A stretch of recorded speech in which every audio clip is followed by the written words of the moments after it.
এই জন্য বাবা আল্লাহ যদি আপনাকে গরিব বানিয়েছে কখনো মন খারাপ করবেন না।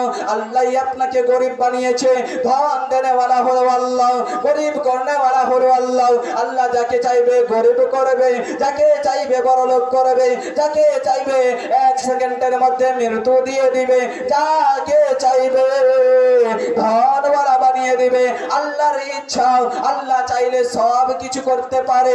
এই জন্য বাবা আল্লাহ তাবারক ওয়া তাআলা আপনাকে যদি গরিব বানিয়েছে এর মানে বুঝে যাবেন আপনার কবরে ভালো রয়েছে, আপনার হাসরে ভালো রয়েছে, আপনার ঠিকানা জান্নাতের মধ্যে হয়ে যাবে। আপনার ঠিকানা জান্নাতের মধ্যে হয়ে যাবে। যে আল্লাহ কি দেখতে পাচ্ছে না আমাকে গরিব বানিয়ে দিয়েছে? আল্লাহ কি কানা হয়ে গেছে যে আজকে বৃষ্টি দিয়ে দিল? আল্লাহ কি দেখতে পাচ্ছে না যে মাটি থেকে মানে পানি আসছে না, কল থেকে পানি উঠছে না? বাবা এগুলো কলমা হলো কুফরিয়া কলমা। কি কলমা? কুফরিয়া কলমা। এগুলো কলমা, এগুলো কথা বলার কারণে আপনার ঈমানও চলে যেতে পারে। আবার অনেকেই, একজন ব্যক্তি আমাকে বলল সেদিন যে মুফতি সাহেব আল্লাহ উপরে থাকছে। কোথায় থাকছে?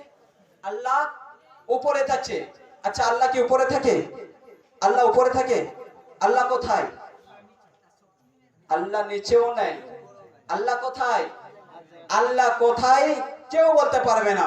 আল্লাহর জন্য কোনো জায়গা ধারিত নয়। আল্লাহ তাবারক ওয়া তাআলা কোথায় রয়েছে আল্লাহই জানে। আল্লাহ দুনিয়াতেও নয়, আল্লাহ নিচেও নাই, আল্লাহ উপরেও নাই।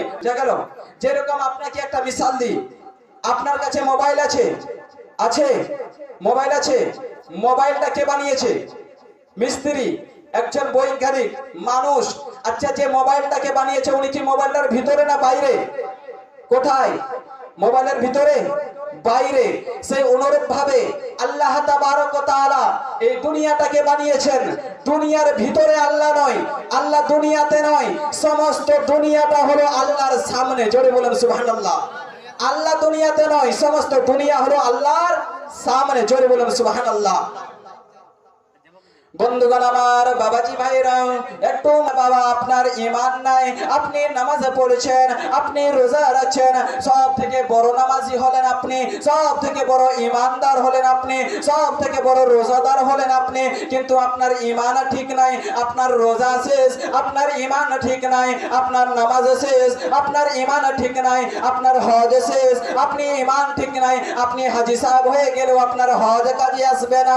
আপনি যতই বড় ইবাদতকারী হয়ে যান, আপনার যদি ঈমান ঠিক না থাকে আল্লাহ তাবারক ওয়া তাআলা আপনার ঠিকানা জাহান্নামের মধ্যে করে দিবে। বাবা আপনাদেরকে একটা কথা বলে দিই,